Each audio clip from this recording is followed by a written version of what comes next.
বন্ধুরা, চলে এসেছি নারায়ণী কিচেনে রোজকার মতো রেসিপি নিয়ে। আজকে হবে ডিমের অমলেট। ভিডিওটা দেখতে থাকুন। দিয়ে দেবো তেল, পেঁয়াজ লঙ্কা কুচানো হয়ে গেছে। দিয়ে দেবো লবণ, হাফ চামচ হলুদ, চামচ লঙ্কার গুঁড়ো। এটা ভালোভাবে আমি মিশিয়ে নেবো।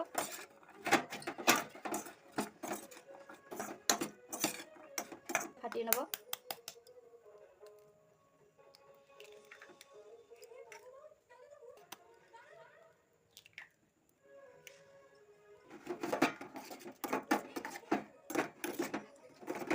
ভালোভাবে ফাটিয়ে নেবো।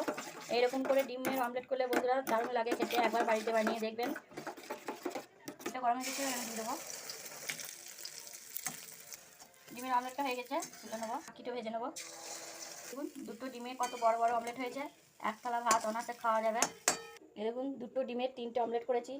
এই ভিডিওটা যদি ভালো লাগে একটা লাইক সাবস্ক্রাইব করে দেবেন, কমেন্ট করে জানাবেন ডিমের অমলেটটা কেমন হয়েছে।